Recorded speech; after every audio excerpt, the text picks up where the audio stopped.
Hey, what's up guys? This is the Power Up Mushroom here. I'm coming to you with a video that's a little different. Normally we talk about games that like we're playing right now or games we played in the past. But you know what? I want to take it, I want to kind of bring it home and just, let's talk about some of the games that I've beaten this year. Now as a gamer, there's a lot of games that come out, for us like every year. Like there's so many. And last year, I beat quite a few games. Pretty much every game I talked about last year that came out, I beat essentially or 100%ed it. Everything on my top 10 to my like top worst games to my top disappointing games, all those from last year I did end up beating.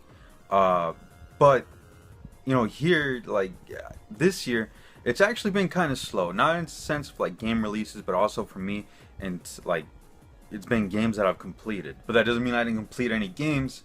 I've just completed a lot fewer games, and these are just some of the games I was able to complete this year by, in the sense of like I beat the story, I did 100% on the trophy list or something, or achievements. These are some of the games that I was able to beat this year. Now I'm gonna get one of them like right out of the way because I'm actually looking forward to this release.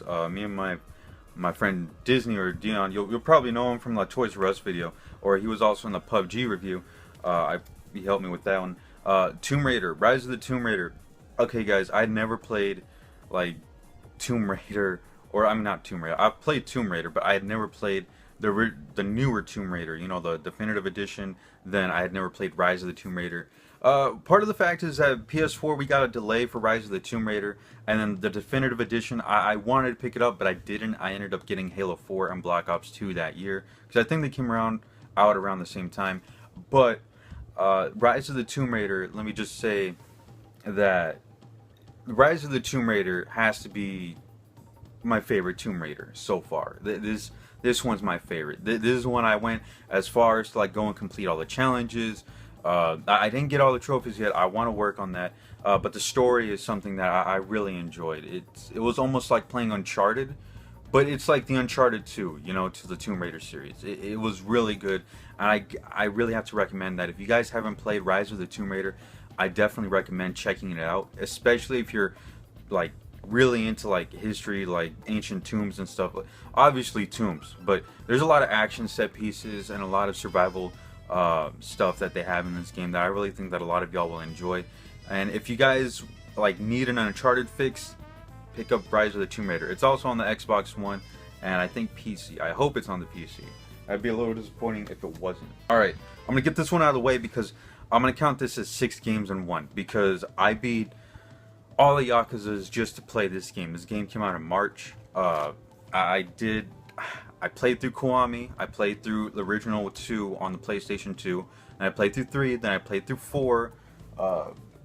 It's not right here on my shelf, it's actually behind me. The Yakuza games are behind me. And then I had to buy 5 digitally on the PS3. I had to go through that. And yeah, Yakuza 6, I basically played the entire Yakuza series, 1 through 6, pretty much. And let me tell you that, oh my goodness, was it, oh man, it was a journey. And let me tell you that I didn't get to talk about 6. God of War was coming out around the same time. And I didn't rush playing through 6, but it was one of those things like where you're eager to know what's going on in the story. And I did kind of rush the game, but I did have time to explore some of those mini games and stuff. And I really enjoyed it. It wasn't disappointing. There's a lot of things I could talk about the game, but it was kind of one of those things I really wanted to talk about on a review, but I just couldn't like get my thoughts together to talk about it. I tried filming it multiple times, and I can't do the game justice for how great of a game this is, especially if you've been following the series since like the beginning, or like since the PlayStation 3, because this game was essentially the spiritual successor to Shenmue, and it's a really great game. It's one of those things that I would say if you wanted to jump at Yakuza 6, you'd be doing yourself a disservice if you didn't play the other 5. So, or the other 6, because we're including 0 in that one, because 0 I would think is the best place to start since it's the very beginning of Yakuza. So definitely, if you haven't played Yakuza, give it a shot. Jump into 0. Tell me what you guys think about that. Then if you guys don't want to jump into the other 5 because it's too overwhelming, I guess go ahead and jump into 6. It's a really great game. But I'm telling you guys, you guys would get more out of the game if you jumped through all the games. Just letting you know. So Yakuza 6 is on the game that I've completed, or one of the games that I've completed this year, along with the other 5. So there you go. Alright guys, another game I completed this year back in April was Rising Zan the Samurai Gunman. Now this game is one of those games that's kind of lost in history. Not a lot of people know about this game, and I found this game, like, I don't know, I was walking through a game store and it was just kind of like, I saw it and I'm like, oh yeah, you know what, Samurai Zan the Samurai Gunman, it just looked cool. The name rung out to me. I played it, and let me tell you that this game, oh my goodness, it is a hidden gem. It's one of those gems that if you have a PlayStation, I highly recommend that you guys go and pick this one up. There is no sequel. There's never been another game in this series. This is the only one, and it was what it looks like it was published by Age Tech. I heard that this company is still around. I actually tried looking them up online. They've turned into a totally different company. And if it was up to me, like if I had the money or if I could figure out a way, I would buy the rights to this game and I would try to like go to like Sony or someone, and you guys would have to make a sequel. Like this game needs to be resurrected from the grave, because I really think that this game, there's a lot of untapped potential in making a sequel to this game. It's a really funny game. It doesn't take itself like too seriously. Think of like anime mixed with cowboys, samurais, with a bunch of sexy stuff. It's really it's a really odd game, and it's definitely, I would say, a game that a lot of people would probably have a guilty pleasure for. So do with that what you will, but if you guys haven't, go pick up this game. It's not that expensive. It's probably like, what, $7 right now on the market. So definitely, if you guys haven't, download a ROM or something. Just try this game out. It's definitely a nice little, you know, treat for people who like older games or just want a game that's just over the top but really old. They want a retro game, and this is one of them. This came out in like '98. So definitely, guys, check out this game if you haven't already. Alright, another game I beat this year. I actually beat on the hardest difficulty, which is like the one that they got in Japan, but we didn't in the final mix. That's Kingdom Hearts 2. I'm still in the process of collecting all the treasure chests. There are no Dalmatians in this one, which is a little odd to me. I remember when this game came out, it was weird not finding Dalmatians, but you're actually trying to find all the treasure chests. I'm trying to find all the Keyblades. I tried fighting Sephiroth in this one.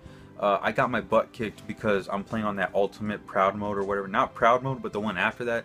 And oh my goodness, guys, the game is so much harder. And it's like almost you can't get hit at all. But definitely, I enjoyed playing through this game again. And I can't wait to play Kingdom Hearts 3 in January. Because that game, dude, this game came out in 2005. We're not talking about the PS3 version. We're talking about the original Kingdom Hearts 2.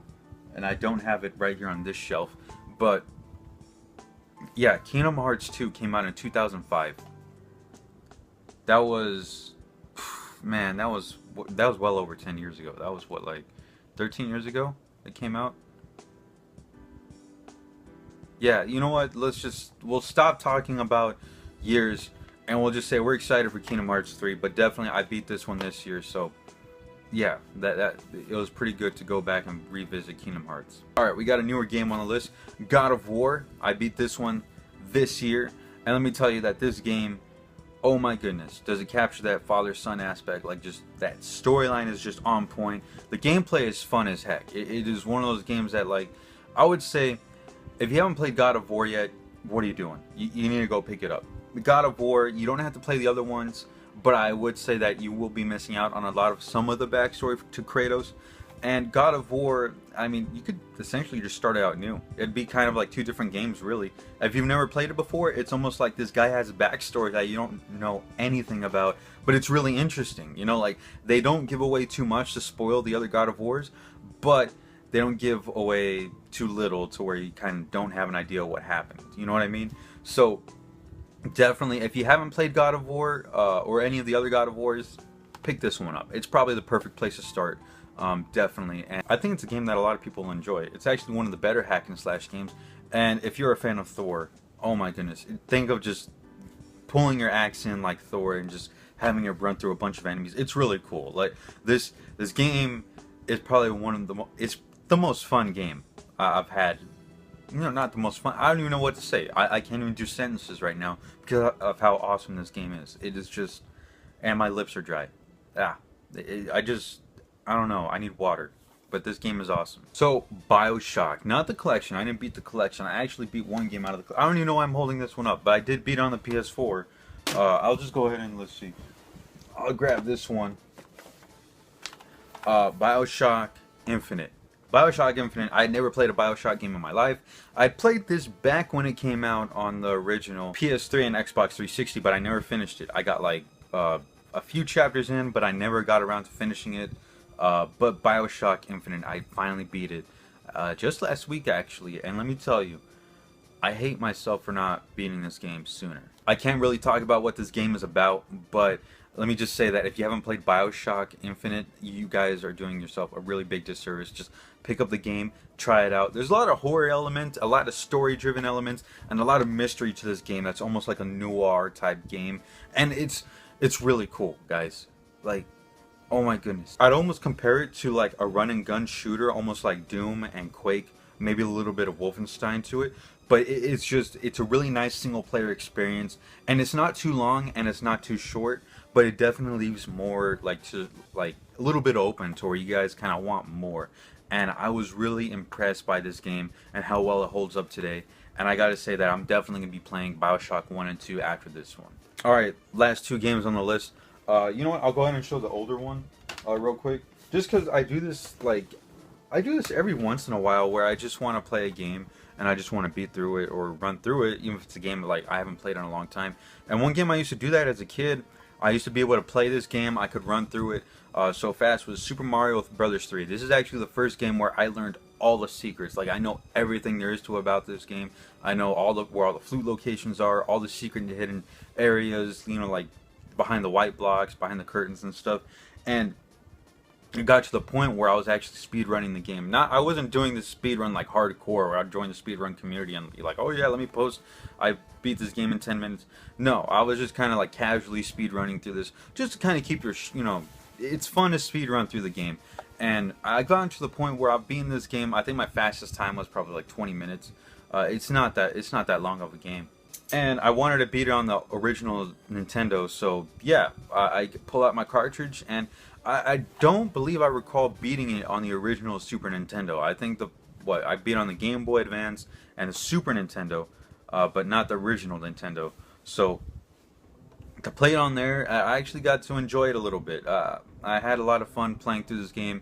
It's definitely different than other versions of the game, but nonetheless, it does hold up, and it's a very fun platformer that I would say it's probably one of the better Mario games. I think it's probably the best one. And I do have a lot of fun every time I play through it, so yeah, Super Mario Bros. 3. Why not? I was feeling old school. I beat it this year. I beat it actually multiple times this year. I think I beat it like 7 times, and it's fun. Every time I run through it, it's always fun. So yeah, here's one that I kind of beat every other month or something. Like there's another game. I know all the secrets. I play this game like I don't know. I just find it a lot. I find it a lot of fun just to play through this game, and that's Dark Souls 3. I've gotten to the point where I really don't die. I probably do a whole gameplay or a whole run through without dying, just by how much I've played this game. And I'm currently doing the nude run. I did that like 6 months ago, where I ran through one boss completely naked. It was one of those things where like the boss like totally destroyed me. I am thinking about doing another run through of this, but I had beat it last month. My friend, she didn't beat it, so I decided to help her out, and you know what? It worked out. We went through all the DLC, we beat the game, so I counted that as, you know what, I ran through the game one more time. And I'm actually thinking I'm going to do another Let's Play of this. I don't know when, but if you guys, you know what, keep up to date with me on that. On Twitter, I will leave check out my Twitter. I'll keep you guys up to date on that. That way you guys can join me on the stream, and whether I stream it on YouTube or Twitch. But I'm thinking of just including a drinking game in this one. Like every time I drink from a flask, beer. If I die, shot. You know, it's just one of those things that it sounds like a really fun gameplay time drinking experience. So Dark Souls 3, definitely look out for that, guys. And I will be doing the run naked again. So there you guys go, if you guys are interested on that. So Dark Souls 3.